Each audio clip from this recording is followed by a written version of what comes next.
साथियों, नमस्कार साथियों, सूर्यनगरी यूनिक लॉ क्लासेस की यूट्यूब चैनल पर मैं डॉक्टर उर्मिला राठी आपका हार्दिक स्वागत और अभिनंदन करती हूँ। बात कर रहे हैं अभी हाल ही में कौन से एग्ज़ाम आए हुए हैं। आप लोगों के पास दो तरह के एग्ज़ाम हैं। एक वो बच्चा जिसने लॉ डिग्री कंप्लीट की, उसके पास एक एग्ज़ाम है। जिसने लॉ कंप्लीट कर लिया है तो लॉ कंप्लीट करने के बाद आपके पास एक वैकेंसी है। जिसके पास लॉ कंप्लीट है और 7 ईयर का एक्सपीरियंस भी है, उसके पास भी एक वैकेंसी है। जिसने क्या कर लिया, लॉ कर लिया है कंप्लीट, और साथ ही साथ उसके पास 7 ईयर्स का एक्सपीरियंस भी है। 7 ईयर्स का एक्सपीरियंस भी है। दोनों तैयार हो जाओ, ठीक है। एक आ रहा है CBI का APP, एक आ रहा है PP। ओके, सीट्स इसके अंदर नहीं। पहले हम बात करते हैं लॉ डिग्री वालों की। 19 सीटें हैं आपके पास। जनरल कैटेगरी वाले और EWS वाले आपके लिए जो एज लिमिट है वो है 30 ईयर्स। कितनी है आपकी एज लिमिट? 30 ईयर्स है, ठीक है। और जो बच्चा जो है OBC कैटेगरी का है, जो बच्चा OBC कैटेगरी का है उसकी जो एज लिमिट है 33 ईयर्स, और जो बच्चा आपके SC ST का है उसके लिए जो एज लिमिट है वो है 35 ईयर्स। वैसे तो बेसिकली इसके अंदर जो है ST की सीटें है नहीं, सिर्फ SC तक की सीटें हैं। ओके, अब हम चलते हैं आगे की तरफ। PP साहब, पब्लिक प्रोसिक्यूटर, 7 ईयर्स एक्सपीरियंस के साथ, सीट आपकी 25 है। एज जनरल की EWS की 35 है, OBC की 38 है, SC ST की 40 ईयर्स हैं। तो आप इसके फॉर्म भर सकते हैं। तो क्योंकि आपके पास एक अपॉर्चुनिटी है, जुडिशरी आएगी तब तक आप पढ़ाई कर सकते हैं, क्योंकि इसका सिलेबस इक्वल टू जुडिशरी। आइए इसके सिलेबस पे चर्चा करते हैं। अभी तक ये सिलेबस है पुराना वाला, नया सिलेबस अभी अपडेट हुआ नहीं। नया अपडेट होगा तो ज़्यादा से ज़्यादा क्रिमिनल लॉ बदल सकते हैं। टोटल इसके अंदर सब्जेक्ट है 19 सब्जेक्ट है। इंग्लिश में ये पेपर होता है, सिर्फ इंग्लिश में ही पेपर होता है, बट ठीक है आप कर दे सकते हो हिंदी मीडियम वाले, क्योंकि ऑब्जेक्टिव पेपर ही आता है, प्री पेपर होता है और इंटरव्यू होता है, तो ऑब्जेक्टिव आप दे सकते हैं। आपके पास सब्जेक्ट है, सुन लीजिए, constitution, IPC, Indian evidence act, contract act, TP, CPC, CRPC। CPC के अंदर इन्होंने एक अच्छी चीज़ कही कि ऑर्डर 1 से 9 पढ़ने हैं, और एज वेल आपको इंपॉर्टेंट सेक्शन, रेलिवेंट सेक्शन जो होते हैं वो पढ़ने हैं, बाकी पूरा CPC जरूरी नहीं है। देन आता है आपके पास CRPC, लिमिटेशन, SRA। फिर negotiable instrument registration act, banking act 1949, SEBI 1992, security act 2002, money laundering act 2002, national investigation act 2008।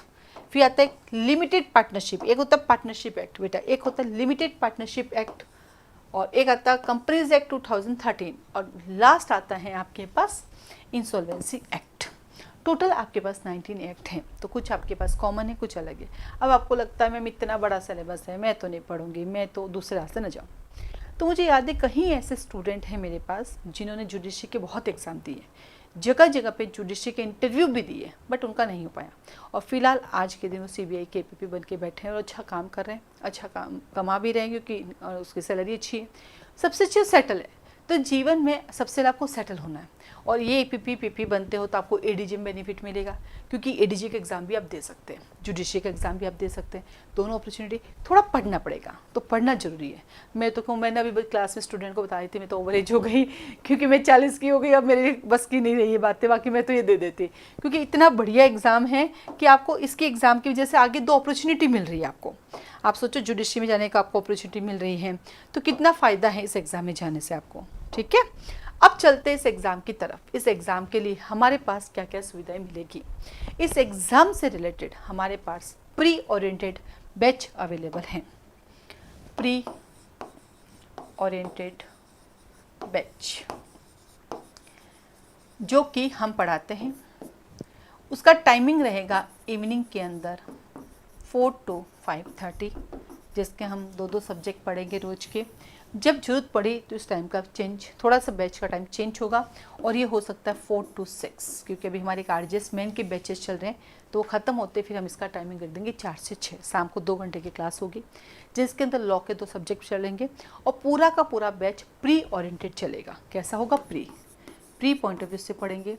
जो भी हमारे उसके अंदर एग्ज़ाम के अंदर जो केसेस आते हैं वो सारे मैं केसेस लिखाऊंगी, रिसेंट, इंपॉर्टेंट, लीडिंग। साथ में कोई लैटिन मैगजीन आती है तो लैटिन मैगजीन भी कराऊंगी। इसके साथ ही साथ इनके मॉक टेस्ट सीरीज भी होगी, जो कि इस बैच में इंक्लूड होगी। अलग से मॉक टेस्ट सीरीज भी होगी, वो अलग से मिलेगी, लेकिन इस बैच के अंदर जो है मॉक टेस्ट सीरीज इंक्लूड होगी। अब आती है इस बैच की फ़ीस क्या होगी, क्योंकि जो सबसे बड़ी बात है फ़ीस की, इस बैच की फ़ीस क्या होगी। फ़ीस के रिगार्डिंग आप मुझे कॉल कर सकते हैं, ठीक है। फीस ओवरऑल की एक होगी और सब्जेक्ट वाइज भी होगी।